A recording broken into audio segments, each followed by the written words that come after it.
अपने साथी स्वर्गीय रामायण सिंह यादव जी के चरणों में श्रद्धा सुमन अर्पित करता हूँ। साथियों, मुझे सौभाग्य प्राप्त हुआ कि हम यहाँ के दो प्रमुख स्वर्गीय झिमरू सिंह यादव और स्वर्गीय रामायण सिंह यादव जी के सानिध्य में रहे। अभी कुछ कहना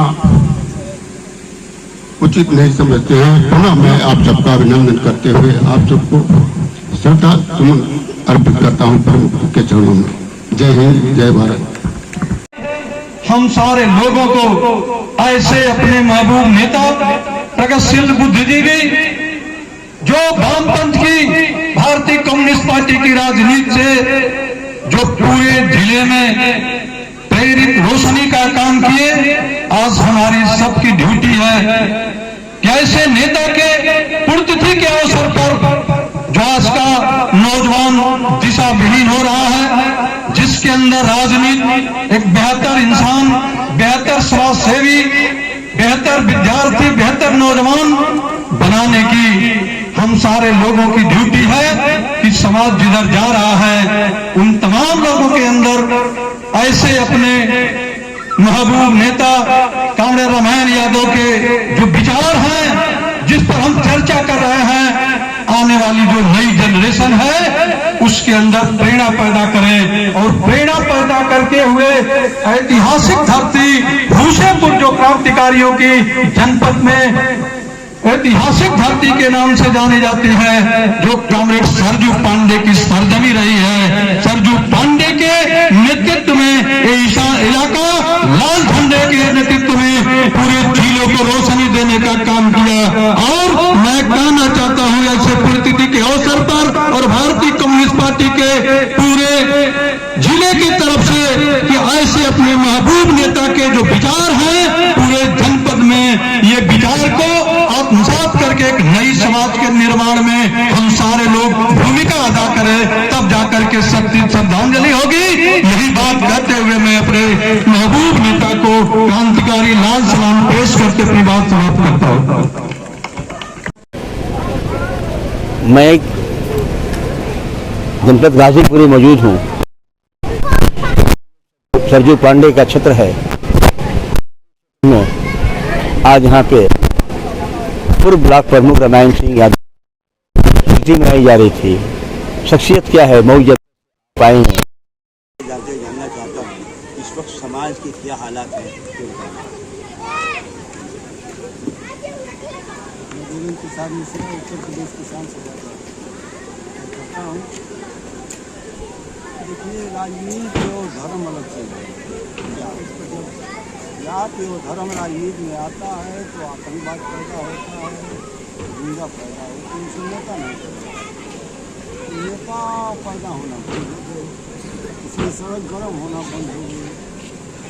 अभी हमारे गाजीपुर बॉर्डर पर किसानों के सवाल को लेकर हम लोग लड़ रहे थे कि किसानों का जो फसल है लूटी जाती है, उसको उचित मूल्य नहीं मिलता है।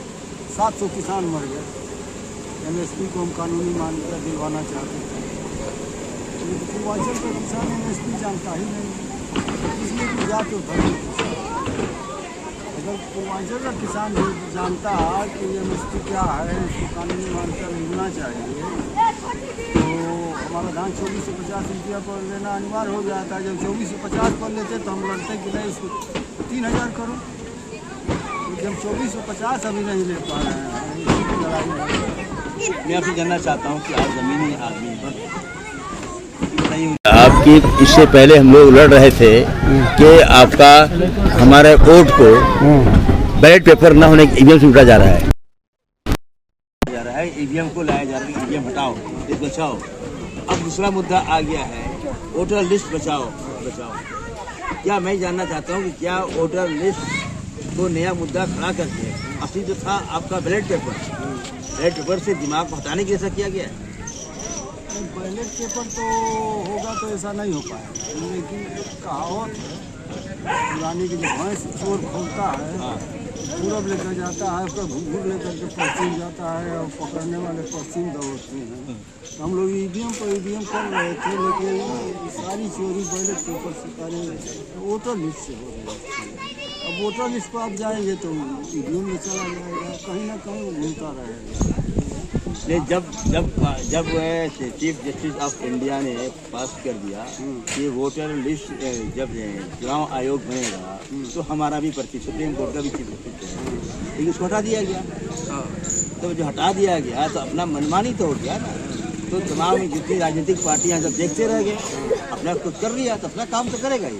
तो मोदी जी का जो हमारा गृह मंत्री है उसका सब पर कब्जा है, न्यायपालिका पर भी कब्जा हो गया है। जो नहीं उसके काम करेगा उसको मरवा देगा, उसको इल्जाम। आप जमीन के लोग हैं, तो आप लोग क्या संदेश देना चाहते हैं लोगों को?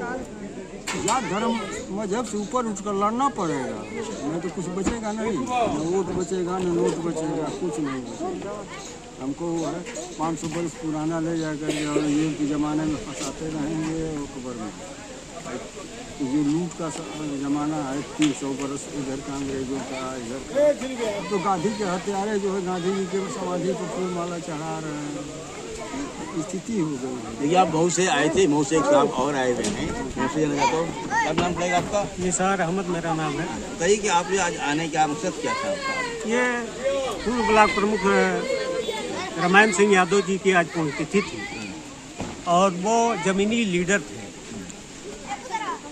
उनके पुण्यतिथि में मैं शरीफ होने आया। क्या संदेश देना चाहते हैं यहाँ पे? संदेश यह है कि लोग चले जाते हैं इस दुनिया से, उनकी कुछ यादें रह जाती हैं, कुछ उनके प्रेरक कार्य रह जाते हैं, कुछ उनकी प्रेरणा रह जाती है। उनसे लोगों को प्रेरित होकर के समाज के निर्माण में काम करना चाहिए। मैं इस वक्त हुस्सेपुर विद्यालय की मैं मौजूद हूँ और यहाँ रामायण सिंह प्रमुख जी का आज उनका मनाया गया है पुण्यतिथि और उनकी बेटी मौजूद है। जानना चाहता हूँ कि आप अपना परिचय देते बताइए कि पिताजी ने आप लोगों को क्या संदेश दिया? मेरे पिताजी ने क्या संदेश दिए थे ये तो मैं बता ही नहीं सकती हूँ, क्योंकि इस दुनिया में जीना वही सिखाए मुझे। और मतलब मैं कुछ भी नहीं बोल सकती। एक पिता मेरे आसमान थे। अगर कोई बोले कि उनके बारे में कुछ लिखो या बोलो तो मैं ना बोल पाऊँगी ना लिख पाऊँगी, क्योंकि एक आसमान थे। आसमान पे हम कितना लिख पाऊँगी। और हवा की तरह थे मेरे पिताजी मेरे लिए। मैं जहाँ भी देखती हूँ मेरे पिताजी वहीं पे विद्यमान हैं और हर जगह से हमने उनसे सीख लिया है। तो मैं पापा के बारे में मैं कुछ भी नहीं बोल सकती हूँ, क्योंकि पापा ही मेरे सब कुछ हैं। अपने इस क्षेत्र के लोगों को क्या संदेश देना चाहती हैं? मैं इधर संदेश यही देना चाहूँगी कि पता नहीं ये क्या सरकार बन रही है, कुछ समझ नहीं आ रहा है मुझे। मैं राजनीति में तो नहीं हूँ, लेकिन स्कूल बंद कर दिया जा रहा है और बता रहे हैं हमारे योगी जी ने बोला कि ये 3 किलोमीटर पे प्राइमरी स्कूल होगा। क्यों होगा? हर 2 दुकान छोड़ के तो दारू की दुकान बनी है, ठेके मिल रहे हैं। क्यों मिल रहे हैं? इसको कोई बंद नहीं कर रहा है, कोई नेता आवाज ही नहीं उठा रहा है। क्या है ये दुनिया, कुछ समझ में नहीं आ रहा है। और हमारे ये जो गरीब के बच्चे हैं ना, कल अंगूठा के निशान लगाएंगे, क्योंकि वो हिंदी भी नहीं लिख सकते हैं। जो बड़ा है, जो पैसे वाला है, उसके तो बच्चे खुद जा कर के इंग्लिश मीडियम में पढ़ रहे हैं। हमारे मजदूर लोग हैं, दिहाड़ी करने वाले हैं, जो दिहाड़ी करके अपने बच्चों को कम से कम 5 तो पास कराते थे। 3 किलोमीटर एरिया में प्राइमरी स्कूल हो गया। पता नहीं अब हम तो अपने क्षेत्र के नेता लोग से मैं यही निवेदन करूंगी कि इसको हटा दिया जाए, ताकि कम से कम हर स्कूल में हर गरीब के बच्चे पढ़ें। वो कोई शायर ने लिखा था कि किसी मुफलिस किसी नादार की गुलशन की कली सुबह की वक्त भी शबनम को तरस जाती है, उठती ही नहीं घनघोर घटा, उठती भी तो दरिये में बरस जाती है। अब मैं कुछ भी नहीं बोल सकती हूँ। मुझे शिक्षा बहुत ही पसंद है। और मेरे पिताजी एक टीचर टीचर से जी। आपके माहौल में शिक्षा की क्या हालत है? शिक्षा ही एक चीज है, चांद पे ले जाएगा।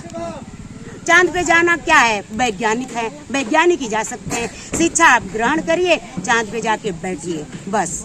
जय हिंद, जय भारत।